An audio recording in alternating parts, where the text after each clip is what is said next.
What secret codes are all around us that only people in the know recognize?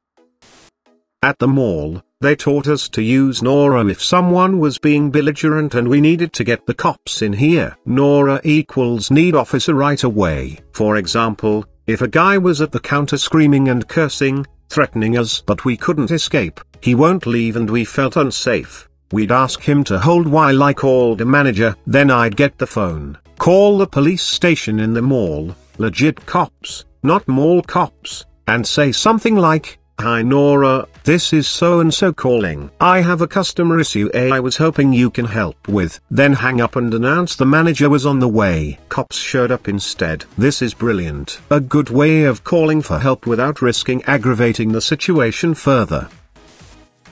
In Indonesia, whenever you're dealing with anyone working in the government, police officers, custom officers, airport security, etc., when they start talking about how strict the rules are or how they need to meet some sort of quota, that means they're expecting a big bribe, I tend to play dumb and go, "Oh, okay then. I guess I'll just have to throw this thing out, go to court, not bother getting this document." It's fun watching them panic and try to find a subtle way of asking for a bribe without saying they want a bribe.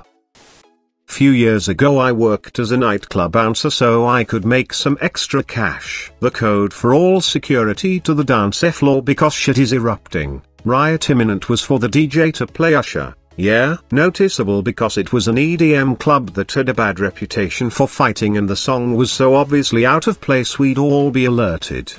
To this day I can't hear the song without getting a surge of adrenaline and getting ready to brawl for my life. I was once on a cruise ship and there was an announcement on the tannoy for the crew, "Starlight, Starlight." Some were visibly shaken and it caused quite a bit of upset. Later discovered that was code for elderly passenger has died. The KI had a small on-board mortuary. On a cruise ship I was on there was a meeting on the schedule for Friends of Bill which is code for Alcoholics Anonymous. Also, Friends of Dorothy which is gay, lesbian. Fun fact. The code Friend of Dorothy was a thing in the 80s, and was frequently used by soldiers. Higher-ups in the military that attempted to root out gay soldiers believed that Dorothy was an actual person, and somehow decided she must be a lesbian who was the center of conspiracy. They never were able to find this mysterious lesbian mastermind that all gay soldiers seemed to know. Transportation of dangerous goods labels on tanker trucks, aka UN numbers. 1202 is diesel. 1203 is gasoline. 1075 is propane. 1267 is crude. 1993 is anything flammable. I was driving behind a truck on the highway the other day and didn't recognize 2448. Molten sulfur.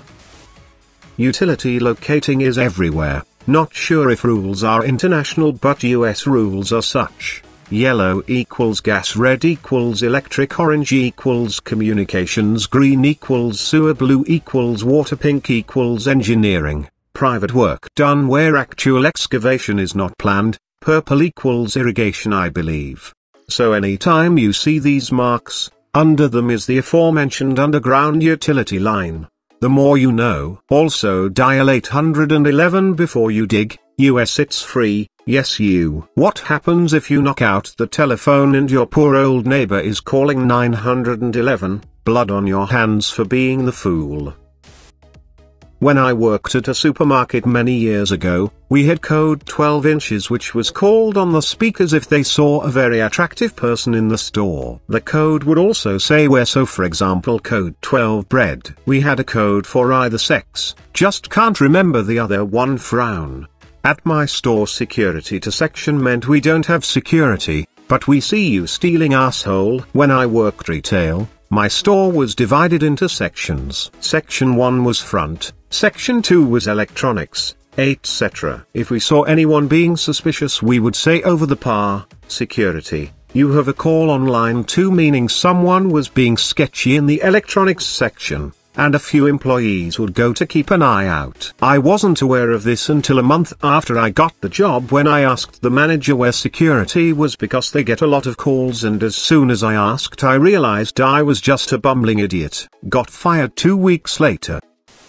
A few years ago, I went to pick up a large pizza from Marcos in Michigan, and the cashier asked, "Would you like that cut with a clean knife?" And I was like, WTF? She looked super frightened and rushed the order after that. Was that a code? I used to work at a pizza place. We had a pretty big Indian population in the area. Nearly all of them were vegetarian for religious purposes and would ask for their vegetarian pizzas to be cut with a clean knife to avoid contamination by meat. In my office, when someone announces, "Your ID's here," that means somebody unidentified has just walked in. It's a closed, private office with no receptionist or public coming and going. If it's nobody we're expecting, it sounds better than somebody just walked in the door. I don't get it. Who exactly are you announcing this to? And is it within earshot of the person being referred to? If so, wouldn't they be confused if they're not picking anyone up? They're announcing it to colleagues. Presumably there's concerns about confidentiality, presentation, accountability, and what the fuck this person is doing here. It's just challenging a stranger, basically, but in a way that doesn't make you feel like a tosser by getting in their face or make them aware that they've been challenged. Sounds very sensible. Me.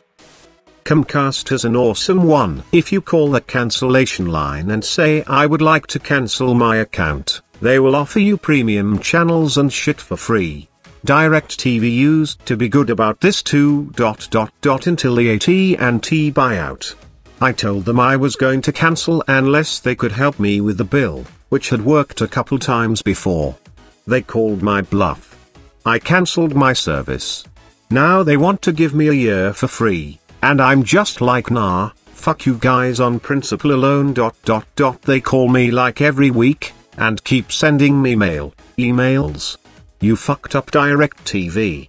To everyone regarding the bluff, I was in fact bluffing when I originally called to cancel, as I had no intention to cancel and was just hoping they would lower my bill with the threat of cancelling. Based on the bullshit I got on the phone, I decided to run some numbers, and did end up cancelling. Regarding principle versus principle, come on guys. This was easy to get up votes / comments / traction in the thread with a simple spelling, grammar mistake. All the Reddit karma pros do this shit daily. Don't be so gullible. Same with me. AT&T finally called my bluff when I told them that Time Warner offered me a better deal, so I cancelled and switched. They still mail me offers wanting me back. The funny thing is, all their temporary promotional offers are still not as good as what I am permanently getting from Time Warner. No promotion, because of Google Fiber coming to town. Oh, also want to point out that AT&T's customer service was the worst I have ever dealt with. Concerning getting them to help with a technical problem, that was their fault. Spent hours wasted on the phone with incompetent low-level reps who refused to let me go higher. Eventually got one of their techs to come out, and he was then incredibly frustrated trying to call in and get assistance.